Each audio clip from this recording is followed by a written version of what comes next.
Now you've got another form of removal that you can easily access using Gagaga Sister and Zubaba Bencho Gagaga Coat in What at the hell once. did you just say? Could you actually say all of that again? Zubaba Bencho Gagaga Coat.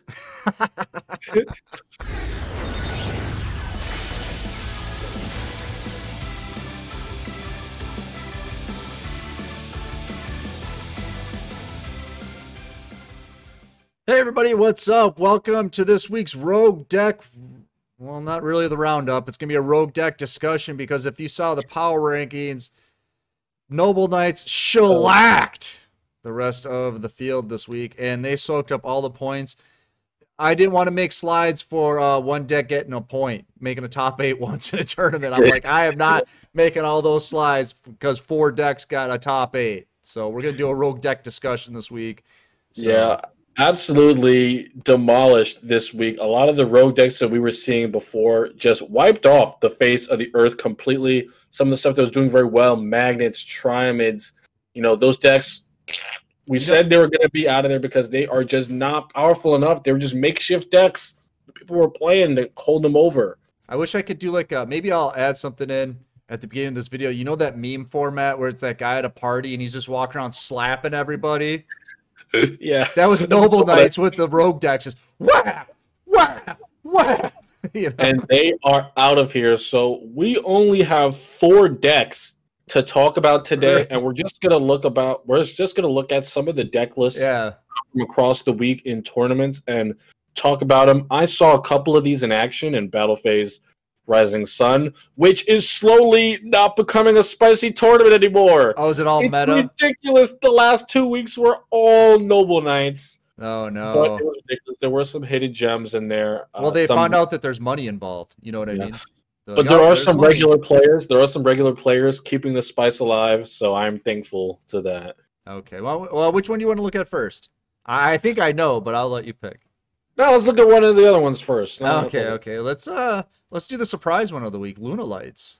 Bam, yeah. So Luna Lights, I'm surprised that this is not a deck that fell off, and it is probably just because it fell off, but it didn't fall off the map, Right. So Luna Lights, I think that they are staying in right now solely because of Luna Light Saber Dancer, and once Blue Eyes gets its support and it gets an uptick in representation, I do think that it will see that Luna Lights will also see an uptick in representation, because for a lot of players that don't have a fully built power level 10 deck, they're gonna want to play Luna Lights because it's gonna be their best bet against Blue Eyes if they have that.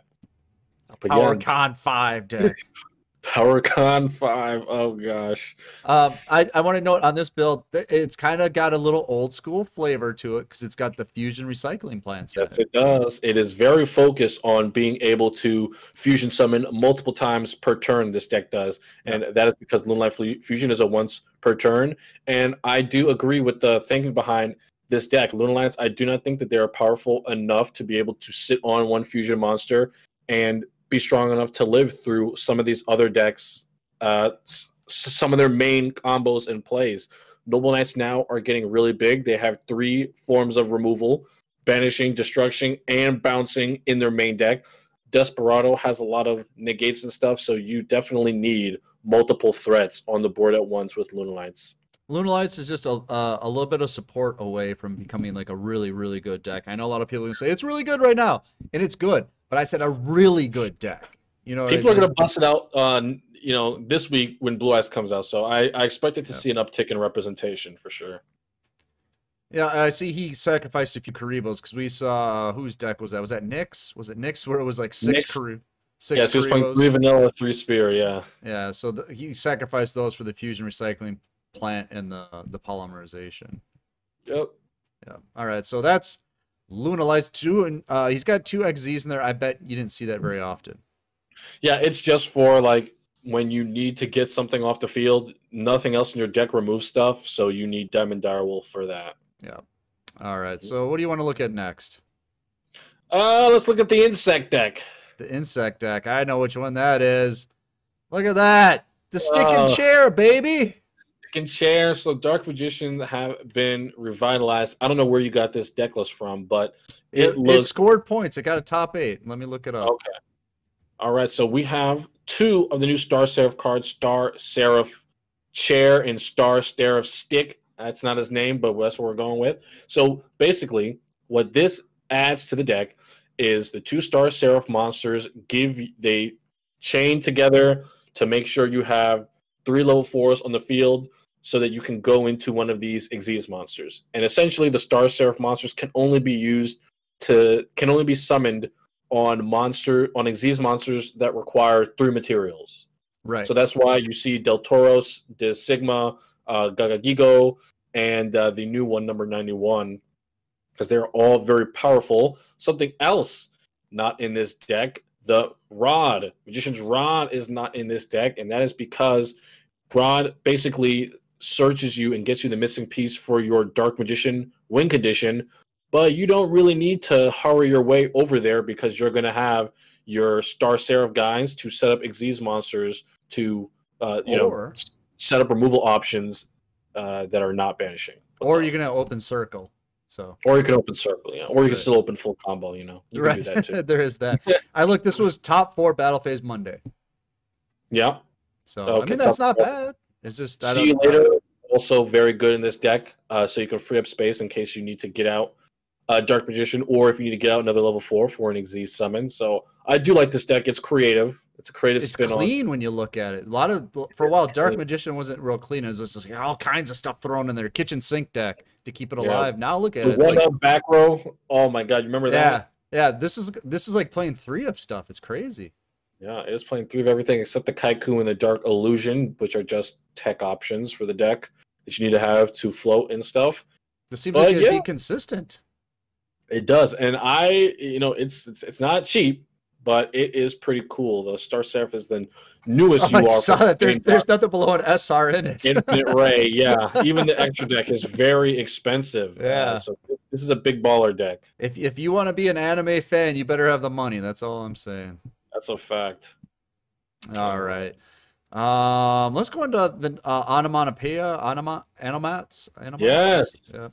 And our man, the myth, the legend, Rich Ferrente. Gotta love him. He's still playing Onomatopoeia. Yep. In Battle Phase Rising Sun. He got top 8 before he had to leave. Yep. Wow. It was like you were there or something. Yeah, right? I think that happened at 6 a.m. Thursday morning.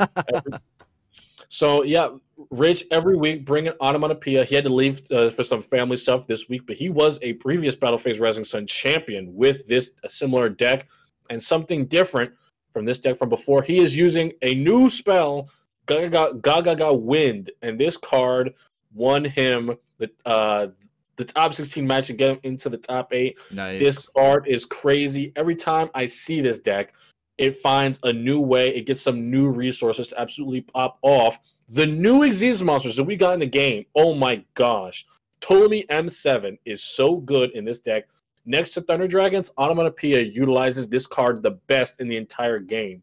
You being able to make a rank 6 without doing the rank up with a Constellar gives you that bouncing effect on the turn it is summoned. And in this deck, that is so powerful. Usually, Onomatopoeia is relying on Gaga Bolt for removal or Force Focus to remove threats, and Gaga Samurai to just overwhelm your opponent with attacks. Now you've got another form of removal that you can easily access using Gaga Sister and Zubaba Bencho Gaga Coat in what the hell did you just say? Could you actually say all of that again? Zubaba Bencho Gaga Coat. And yeah, this deck is just my god. So I would just say that card right there. Gaga Wind lets you special summon any Gaga monster as a level 4, but all your Gagagas are level 4 except for Sister, so it's just an extra special summon, which this deck honestly is just one special summon away from winning sometimes. So, and you can search that card with Gaga Sister.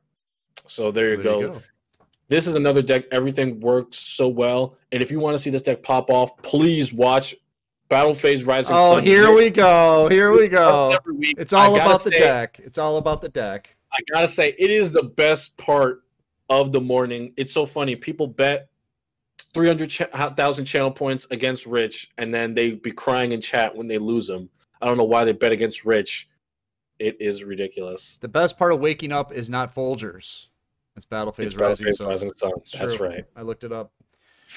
All right, let's move on then. Let's get this crap off the screen. You know how many people I just pissed off? Digital bugs are trash. There, I said it. Oh my god. Okay, and the last deck. This is the one. This is the only reason Kamel's here. Let's be honest. And that is Teller Knights. Was this also in Battle Phase Rising Sun? Yes, it was. This is from a Battle Phase Rising Sun regular. Shout out to Airy. There was a deck that did place higher, but I thought that this one was very unique, so I wanted to talk about it. Okay. Teller Knights have been continuously on the up and up, and this last box did so much for them. It gave them a couple things. One, Dark Teller Knight Bartholomeus. Oh, you can't say that one, but you can say go go. I just forgot how this one was spelled. Bartholomeus is so good, and it changes the way the deck goes into its boss monsters. Before it needed Stellar Knight Del Toros to actually go into anything, a 3 material Xyz. Now, Dark Teller Knight only requires 2. Then it rank ups into Del Toros, and then you get your powerful effect right after. It is still unaffected on Xyz summon because you ranking up counts as an Xyz summon, and then you activate its effect after that.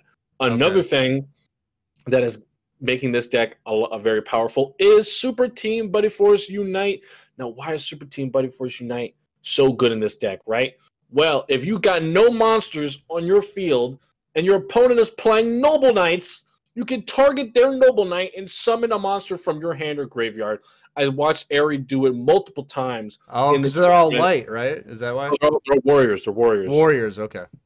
And it is absolutely ridiculous seeing the comeback potential that this deck has with Super Team Buddy Force. Its Noble Knight matchup is very, very good. This deck is also playing balance. You can see it is 27 cards, so it is a little thick, but you can see the spells are definitely not prioritized in the balance list. So you will be opening 1 spell, and that's you're likely going to want that to be the Satellar Knight Skybridge, which lets you open up into all the rest of your combos if you don't open up with such great monsters. Can you imagine going in a time machine and going back to the early days of Duel Links and showing people these decks, and they'd see like 27 cards in it and just be like, what are you thinking? What are you doing? Yeah, but now it's getting to be a regular thing. It's because of balance. I think that is another thing that we're going to have to see be touched, because balance is giving a lot of decks a lot of value right now. From running really fat decks. I don't think so. I think you got to have it, because otherwise these decks are garbage. You know, that's true. Imagine Noble Knights without it. I mean, yeah, you could, but you definitely wouldn't want to run a 30-card version then. A lot of people were speculating that balance may be hit in the future because it is giving so much power to these decks. But Teller Knights, utilizing it very well. I'd like to see some more representation. They had 29 this week. If you guys went into the new box, you didn't have to get a whole lot from it for Teller Knights. You just needed like the 1 card, the Dark Teller Knight, really.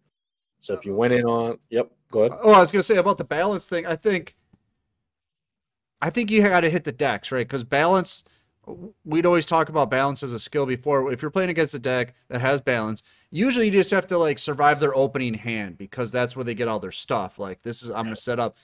And then after that, they're just kind of hard drawing into what they need. The problem right now is we have balance, but then these guys can plus every turn. They're drawing cards from their deck. They're sending stuff to the grave that draws from the deck, you know, so they have an easier time plussing. So maybe you got to hit the decks rather than the skill. Because like Arrow Mages, right? I mean, that's a balanced deck. If you can survive their first turn and mess with them a little bit, you know, they have a hard time recovering as compared to like Noble Knights. Right. You know, Noble Knights really plus off of their first turn. Yeah, I think that's true. That's a very good point, and I think that is how they're going to continue doing that. I think the previous balance nerf was just so that it works within, you know, reasonable parameters.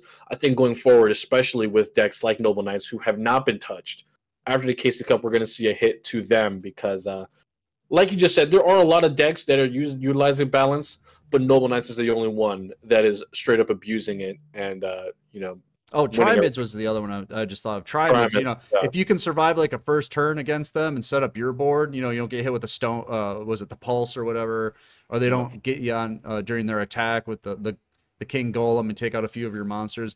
You can usually get back into the game or whatever. Satellar Knights though, they kind of plus too, right? Because you can summon a monster, it pulls from the deck and things like that, right? I feel like this deck will be able to utilize Book of Moon very well as well, because you can see they're running a lot of traps, and at any time they can just say, instead of Canada, I want Book of Moon. I want to open more spells with my balance instead. I want to open Book of Moon and Satellar Knight Skybridge, because that's going to be an option for you now. The reason why the Satellar Knights are not running a really big spell lineup is because they really only want to see one or the other. And they need to see the rest of the stuff from their traps, a counter trap specifically. Plus, putting in Book of Moon, removing Canada means they're going to see their counter trap more often with balance. So, Book of Moon, Satellar Knights. I'm looking at it, and I'm looking at Satellar Knights to be top of the rogue decks next week. I think so too. They're a very strong rogue deck. They're just they're gonna have a hard time getting into the meta deck range, you know, the top of the top, you know, but you're definitely gonna have to see an uptick in participation first. 29 is not enough, so people get in there, man. If you wailed at the beginning of Xyz era, you've got this deck. So I have this deck, I just never played it. Yeah, get in there. All right, I think that's about everything for the rogue deck discussion this week. Maybe it'll just be a rogue deck discussion next week. We'll have to see how Noble Knights do this week. So yeah, I think it's going to take a while for rogue decks to come back. We're probably going to have a couple discussions, like you said. Right. But yeah, make sure to check Kamel out on Thursday mornings. He does Battle Phase Rising Sun. I do the Saturday night new player stream. That was a lot of fun. And what do we got going on this week, Kamel? Big news. We've got another sponsorship opportunity from Raid Shadow Legends. I swear they love us. We love them. So what you have to do for is click the link in the description of the video. Only on PC, and you have to download the game and get to level 10. Once you do that, we'll give you a Duel Links Entertainment Twitch sub or a YouTube channel membership, whichever one you prefer. Both of them give you a guaranteed entry to all Battlefield events, or you can choose a Damage Step ticket, which has a $5 value. That is our entry fee tournament. So, which usually has $500 prize to it. So yeah. Yeah, $500 prize every once a month. So, the other thing is you have to post a screenshot in our Discord. We have a channel set up. We have to be able to tell that it was on PC. We have to know it was you, and then we'll do that. So yep, we will give you a prize after you confirm with us. But yeah, guys, we really appreciate it if you help us out on that campaign. You guys have always been really great about that. So yeah, definitely appreciate it. So we're gonna get out of here. I'm Circus. That's Kamel. Peace out, guys. Yeah, we'll see you next time.